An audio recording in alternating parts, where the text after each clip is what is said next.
আমরা বিদ্যাসাগর রেলপথ মিশনের পক্ষ থেকে আজকে সাউথ ইস্টার্ন রেলওয়ের যে হেডকোয়ার্টার রয়েছে কলকাতার গার্ডেন রিচে এখানে উপস্থিত হয়েছিলাম। এখানে আমরা মূলত দেখা করেছি আজকে চিফ অ্যাডমিনিস্ট্রেটিভ যিনি আমাদের ম্যানেজার ছিলেন ওনার সঙ্গে দেখা করেছি। অন্যদিকে আমরা দেখা করেছি এখানকার যিনি সেক্রেটারি ছিলেন এই সাউথ ইস্টার্ন রেলওয়ের, ওনার সঙ্গেও আমরা কথা বলেছি। তো অনেক কিছু পজিটিভ ইনফরমেশান আমরা পেয়েছি যেগুলো হয়তো আমাদের অজানা ছিল, কিন্তু আমরা আশা করছি সেইগুলো নিয়ে মানুষের কাছে পৌঁছবে এবং আমরা এই বিষয়গুলো নিয়ে আগামী দিনে যিনি আমাদের এমপি জয়লাভ করবেন তার কাছেও আমরা যাবো। মূলত এখান থেকে যে বার্তাটা আমরা পেলাম সেখান থেকে এই জিনিসটাই আমাদের বলা হয়েছে, আমাদের এই যে রেল প্রজেক্ট, এই রেল প্রজেক্ট কিন্তু ফ্রিজ হয়ে গেছে। অর্থাৎ এই রেল প্রজেক্ট কিন্তু হওয়ার সম্ভাবনা নেই, হতে পারে তখনই যদি ডিপ ফ্রিজ করা হয়। এবং ডিপ ফ্রিজ করার কাজটা কে করবে? যিনি এলাকার এমপি হবেন তিনি কিন্তু লোকসভায় সংসদে গিয়ে যদি এই কথাটা বলেন যে আমাদের দরকার রয়েছে রেল প্রজেক্টের, রেল লাইনের দরকার রয়েছে, তবেই কিন্তু এটা ডিপ ফ্রিজ হবে। এই ডিপ ফ্রিজ করার জন্য শুধুমাত্র এমপি নয়, এলাকার যিনি এমএলএ রয়েছেন এবং এলাকার মানুষের সহযোগিতা কিন্তু ভীষণভাবে প্রয়োজন।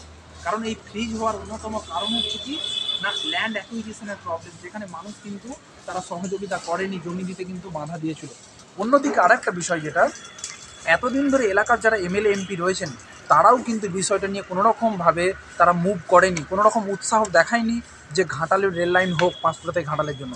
সেই জন্য আগামী দিনে এমএলএ এমপি এবং অন্যদিকে কেন্দ্র এবং রাজ্য উভয় সরকারের সহযোগিতা এবং যে সমস্ত পলিটিক্যাল পার্টি থাকবে প্রত্যেকের সহযোগিতায়, এলাকার মানুষের সহযোগিতাতে কিন্তু এই রেল প্রজেক্ট কিন্তু আবার বাস্তবে রূপায়িত হতে পারে। তবে মুখ্য ভূমিকা যেটা গ্রহণ করতে হবে, আমরা এই সাউথ ইস্টার্ন রেলওয়ের হেডকোয়ার্টার থেকে যেটা পেলাম সেটা হচ্ছে এমপিকে মুখ্য ভূমিকা গ্রহণ করতে হবে। ওনাকে লেটার দিতে হবে রেল মিনিস্ট্রিতে এবং সংসদ ভবনে গিয়ে কিন্তু ওনাকে বলতে হবে যে আমাদের এই রেল লাইনটা চাই।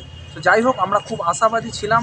আমরা অলরেডি কিন্তু সংসদকে কিন্তু লেটার দিয়েছি, এমএলএকে লেটার দিয়েছি, বিরোধী দলনেতাকে লেটার দিয়েছি, বিভিন্ন অফিসে লেটার দিয়েছি, কিন্তু কোনোরকম কোনো কাজ হয়নি। যাই হোক, আগামী দিনে 2024-এ যিনি জয়লাভ করবেন এমপি হিসেবে ওনার কাছে নিশ্চয়ই আমরা আশাবাদী থাকব যে আমাদের এই রেল প্রজেক্ট নিয়ে উনি লোকসভাতে গিয়ে কথা বলবেন, সংসদ ভবনে কথা বলবেন এবং রেল প্রজেক্ট পাস হবে।